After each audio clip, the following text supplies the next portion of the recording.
നമസ്കാരം. ഇത് കേട്ട് കഴിഞ്ഞാൽ പ്രയോജനത്തിൻ്റെ കാര്യം ഞാൻ അവസാനം പറഞ്ഞു തരാം. പക്ഷേ ഇത് മെഡിക്കൽ സബ്ജക്റ്റ് ആണോ എന്ന് ചോദിച്ചാൽ മെഡിക്കൽ സബ്ജക്റ്റ് തന്നെയാണ് 100%. പക്ഷേ ഇത് സാധാരണ ആളുകൾ പറയാൻ മടിക്കുന്നു എന്നുള്ളതേ ഉള്ളൂ. ഇപ്പം നമ്മുടെ ഏറ്റവും പ്രധാനമായിട്ട് നമുക്ക് പീഡനം തന്നെ എടുക്കാം. ഇപ്പം എല്ലാത്തിനും പീഡനം. ഇപ്പോൾ കെട്ടിടം എടുത്തു കൊടുക്കുന്നതിന് പീഡനം,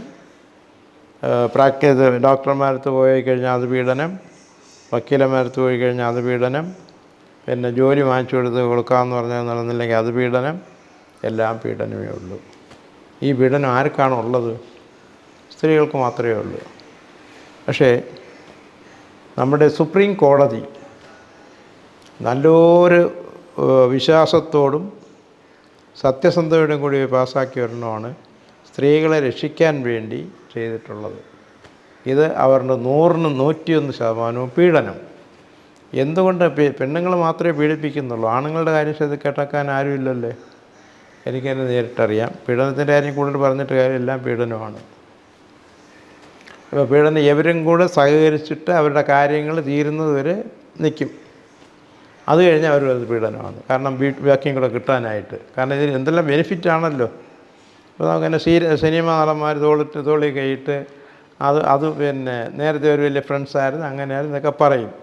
പക്ഷേ അവസാനം വരുമ്പോഴത്തേക്ക് ആരെങ്കിലും നീ ഒരു കാര്യം ചെയ്ത് ഈ കാര്യങ്ങളൊക്കെ ഒന്ന് പറഞ്ഞ് പീഡനമായിട്ട് പറഞ്ഞു കഴിഞ്ഞാൽ എനിക്ക് ഇത്ര കോടി രൂപ തരാം, അന്നേരം മാറും അവർ. പിന്നെ നമ്മുടെ ഗവൺമെൻറ്റിൻ്റെയും ബാക്കി എല്ലാ ആളുകളും ചെയ്യുന്നതെല്ലാം നമ്മൾ എപ്പോഴും ന്യൂസ് കണ്ടുകൊണ്ടിരിക്കുക, നമ്മൾ പറഞ്ഞിട്ട് കാര്യമില്ല. പക്ഷേ സ്ത്രീകൾ മാത്രമേ ഉള്ളൂ പീഡനം. ഈ ആണുങ്ങളുടെ പീഡനം നിങ്ങൾ പറയാതെ പിന്നെ കേൾക്കാത്ത എന്താണ്? അപ്പോൾ ഒരു വലിയൊരു ഉദ്യോഗസ്ഥൻ, എൻ്റെ ഒരു ഫ്രണ്ടാണ്. പക്ഷേ അങ്ങനെ വലിയൊരു ടോപ്പായിട്ടുള്ള മാനേജ്മെൻറ്റാണ് നടത്തുന്നത്. ടോപ്പ് ഉദ്യോഗസ്ഥനാണ്. കീഴിലൊരു 10 സ്റ്റേറ്റിൻ്റെ ആൾ തന്നെ പിന്നെ ചെയ്യുന്നു. പുള്ളി നമുക്ക് ഈ ജാതിയൊന്നും പറയാൻ ഒക്കത്തില്ല. എങ്കിൽ തന്നെയും പുള്ളിയുടെ ജാതി ഞാൻ പറയുന്നില്ല.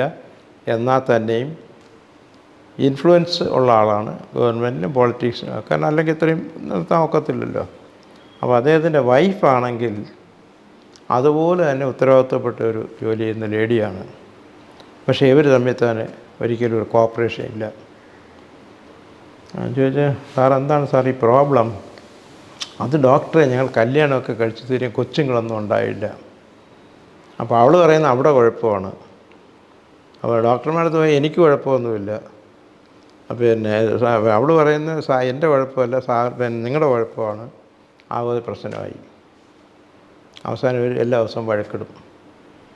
ഡോക്ടറെ അത് വെളിയിൽ പറയാൻ കൊള്ളത്തില്ല. അതുപോലെയാണ് ഇവിടെ എൻ്റെ അടുത്ത് ഓരോന്ന് കാണിക്കുക. അവൾക്ക് ജയമില്ലാതെ കാണുമ്പോഴത്തേക്ക് എങ്ങനെ പറയാതിരിക്കും. ഞാൻ സാർ പറയണം. ശരി, ഞാൻ പറയാം ഡോക്ടറെ. നമുക്ക് ദേഷ്യം വന്നു കഴിഞ്ഞാൽ അവൾ ആളങ്ങ് മാറും. അവളൊരു കാളിയല്ല, ഭദ്രകാളിയായിട്ട് അങ്ങ് മാറും. അത് കഴിഞ്ഞിട്ട് അവൾ അവിടെ സെക്ഷൽ ഭാഗങ്ങളെല്ലാം അങ്ങ് എക്സ്പോസ് ചെയ്യും. മുണ്ടൊക്കെ പറിച്ചു കഴിഞ്ഞിട്ട് തന്നെ മുണ്ടൊക്കെ പൊക്കി കാണിക്കും. അത് കഴിഞ്ഞിട്ട് പോയി വെട്ടുകത്തി എടുത്തുകൊണ്ട് വരും.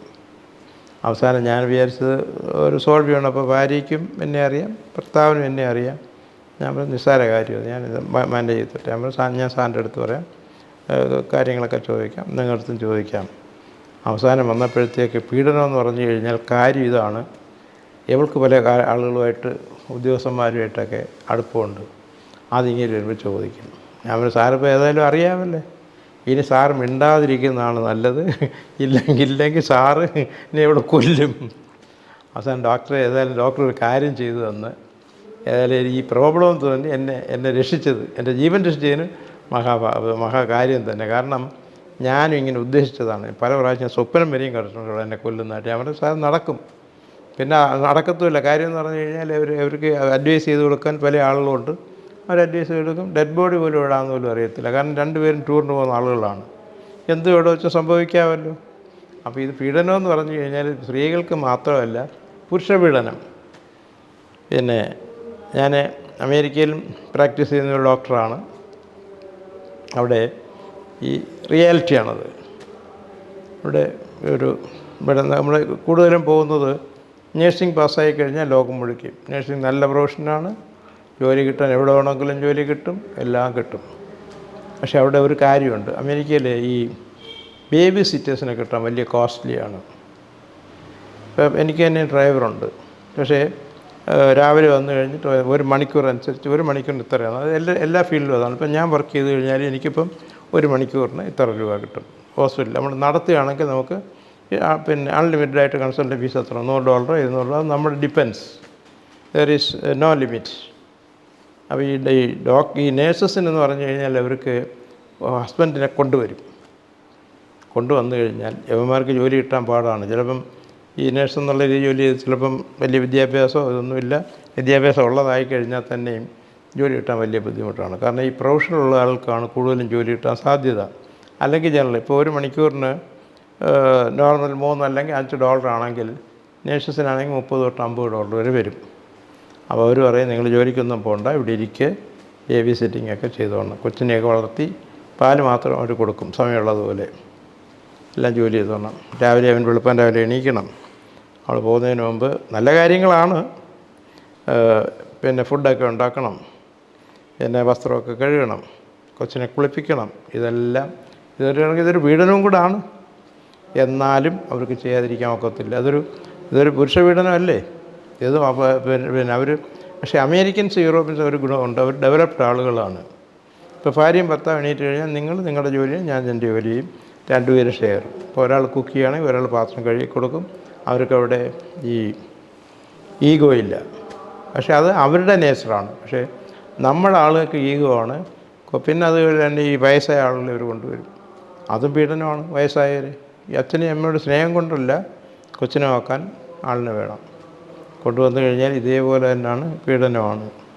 പിന്നെ ഈ റൈറ്റ് എല്ലാവർക്കും ഒരുപോലെ ആണെങ്കിൽ തന്നെയും ഈ സ്ത്രീകൾ ചെയ്യുന്നതിന് യാതൊരു തെളിവോ ഇതൊന്നും പിന്നെ കോടതി പോലും അത് അംഗീകരിക്കുന്നുള്ളൊരു വലിയ കഷ്ടം തന്നെയാണത്.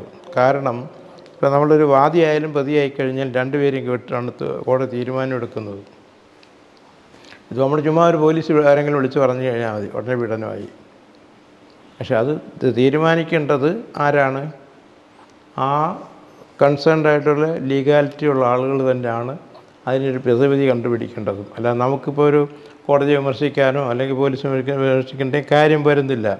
അവരവരുടെ ജോലി ചെയ്തു, ഒരു നിയമം അവർ പാലിക്കുന്നു. അപ്പോൾ ഇതുപോലുള്ള കാര്യങ്ങൾ എല്ലാ ആൾക്കും വരും. പക്ഷേ നമ്മൾ ഇതിനെല്ലാം നോക്കേണ്ടത് ഈ പിന്നെ ഒരു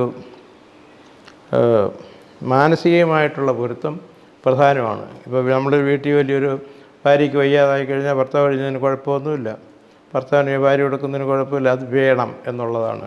അല്ലെ ഇപ്പോൾ നമ്മൾ ആരെയും മാറ്റി നിർത്തേണ്ട കാര്യമില്ല, അന്യോന്യം സഹായിച്ചെങ്കിലേ പറ്റുള്ളൂ. അതിപ്പോൾ എത്ര വലിയ ആളുകളായി കഴിഞ്ഞാലും ചെറിയ ആളായി കഴിഞ്ഞാലും ഈ ഫാമിലി സെറ്റപ്പ് എന്ന് പറഞ്ഞു കഴിഞ്ഞാൽ നമുക്ക് ഏറ്റവും കൂടുതൽ വേണ്ട സൗഹൃദമാണ്. അല്ല ഈഗോ പാടില്ല, പീഡനവും പാടില്ല. പീഡനം ഇങ്ങനെ വരും, പക്ഷേ ഇതുപോലെ ചില ആൾക്ക് ഈ പറഞ്ഞ ലൈഫ് വരെയും വേണമെന്നുണ്ടെങ്കിൽ പീഡനങ്ങൾ അറിഞ്ഞാൽ തന്നെയും നമ്മൾ മിണ്ടാതിരിക്കുന്നതാണ് സൗകര്യം. പ്രതികരിച്ചു കഴിഞ്ഞാൽ ലേഡീസിൻ്റെ കൂടെ മാത്രമേ ആളുകൾ നിൽക്കൂ. അപ്പോൾ ചിലപ്പം ഭർത്താവ് പറയുന്നതായിരിക്കും ശരി.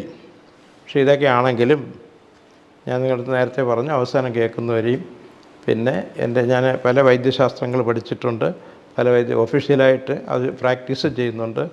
അനുഭൂതകൾക്ക് ഊമകൾക്ക് ട്രീറ്റ്മെൻറ്റുണ്ട്, പിന്നെ തളർവാദം പിടിച്ച് കിടന്നവർക്ക് ട്രീറ്റ്മെൻറ്റുണ്ട്, പിന്നെ ബുദ്ധിഭ്രമമുള്ളവർക്ക് ട്രീറ്റ്മെൻറ്റ്, എല്ലാവിധ ശാരീരികമുണ്ട്. പ്രധാനമായിട്ടും ഇപ്പോൾ ഏറ്റവും കൂടുതൽ കോസ്റ്റ്ലി ആയിട്ട് ഒരു ഫീൽഡെന്ന് പറഞ്ഞാൽ ഹാർട്ടിൻ്റെയാണ്. അപ്പം ഹാർട്ടിൻ്റെ പിന്നെ ബ്ലോക്ക് എങ്ങനെ മാറ്റാം, ബൈപ്പാസ് സർജറി ഇല്ലാതെ എങ്ങനെ മാറ്റാം, ആൻജിയോപ്ലാസ്റ്റി പോലും ചെയ്യാതെ എങ്ങനെ മാറ്റാം, ആൻജിയോഗ്രാം പോലും എടുക്കേണ്ട കാര്യമില്ല. ഇതിൻ്റെ ആധുനികമായിട്ടുള്ള ട്രീറ്റ്മെൻറ്റ് ഞാൻ നിങ്ങൾക്ക് മാക്സിമം ഫ്രീ ആയിട്ടും ചിലവ് കുറഞ്ഞ രീതിയിലും ചെയ്ത് തരുന്നതാണ്. നിങ്ങൾക്ക് എപ്പോൾ വേണമെങ്കിൽ കോൺടാക്റ്റ് ചെയ്യാം. വൈകിട്ട് ഒരു 7 മണിക്ക് ശേഷം അതിനുള്ള പ്രതിവിധികൾ നിങ്ങൾക്ക് ചെയ്യാം. ഇപ്പോൾ നമ്മളിത് കേട്ടതുകൊണ്ട് എന്തെങ്കിലും പ്രയോജനം ഉണ്ടാകട്ടെ എന്ന് വിചാരിച്ചാണ് ഞാൻ ഈ കാര്യങ്ങളെല്ലാം പറഞ്ഞത്.